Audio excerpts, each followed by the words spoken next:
எங்க கம்பெனிக்கு வர ஏஜிஎம் 50 லட்சம் ரூபாய் கார்ல வர்ற எங்க வீட்டு ஆண்கள் வந்து ஒரு ஓட்ட பைக்ல போறதுக்கு கூட வழி இல்லை. எங்க குழந்தைகளை அவங்க வந்து இன்டர்நேஷனல் ஸ்கூல்ல படிக்க வைக்கிறாங்க. எங்க குழந்தைகளை சாதாரண ஒரு கான்வென்ட்ல படிக்கிறதுக்கு கூட வழி இல்லைங்க.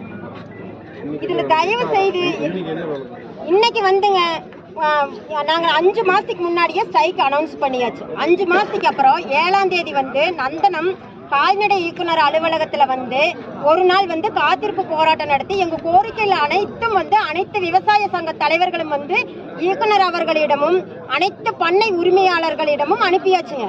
அனுப்பி 21ஆம் தேதி முத்தரப்பு பேச்சுவார்த்தைக்கு அவங்க தேதியும் கொடுத்தாச்சுங்க.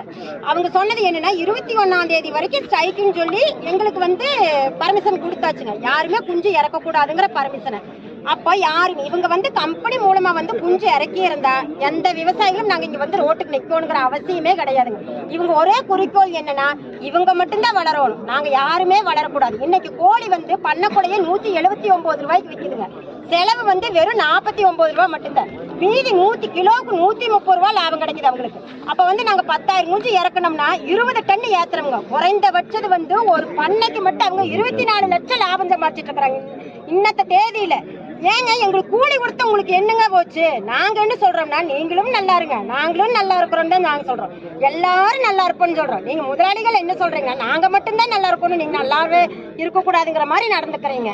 தயவு செய்து இதுல அரசாங்கம் தலையிட்டு இன்னைக்கு வந்து கோழி விலை இவ்வளவு விற்கங்காட்டி மக்கள் இவங்களே விலை ஏத்திக்கிறாங்க, இவங்களே விலையை குறைக்கிறாங்க. இன்னைக்கு ஸ்ட்ரைக் நடக்கங்காட்டி கிலோ 179 ரூபாய்க்கு இவங்களே விலை ஏத்தி இவங்களே வெளி சந்தையில வந்து 360 380க்கு வித்து பண்ணையாளர்கள் ஸ்ட்ரைக் பண்ணங்காட்டி தான் இவ்வளவு விலை விற்கிறேன்னு சொல்றாங்க. அது முழுக்க தவறு மக்களே, யாரும் நம்பிடாதீங்க. நாங்க வந்து 1ஆம் தேதியில இருந்தே ஸ்ட்ரைக் பண்றோம்.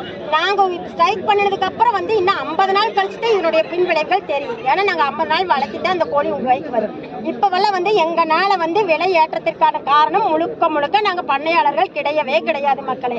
தயவு செய்து இது அனைத்தும் கம்பெனிக்காரர்கள் வந்து சதி வேலை. மக்களே தயவு செய்து விலை அதிக எங்க மேல தவறான புகார்களை கிளப்பி இவர்கள் தான் காரணம் என்கிற பொய் புகார்களை கிளப்பி நீங்க வந்து கறி விலை ஏற்றுன்னு சொல்லி நீங்க ஒரு போராட்டம் பண்ண வைக்கிறாங்க. தயவு செய்து அது நம்பிடாத மக்களே. விவசாயிகளாக எங்களுக்கு முழு தப்பு உங்களுடைய ஆதரவை நாங்க வேண்டி கேட்டுக்கொள்கிறோம் மக்களே.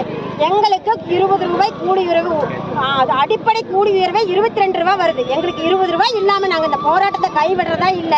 அரசாங்கம் தலையிட்டு 21ஆம் தேதி முத்தரப்பு பேச்சுவார்த்தைக்கு எங்க சங்க தலைவர்களிடையே அணுகி எங்களுக்கு ஒரு நல்லதொரு தீர்ப்பை அணுகவில்லை என்றால் இங்கு உள்ள அனைத்து விவசாயிகளும் வாக்கு புறக்கணிக்கப்படும். அனைத்து பேரும் விவசாய சங்க தலைவர்கள் என்கிற தனி அணியை உருவாக்குவோம்.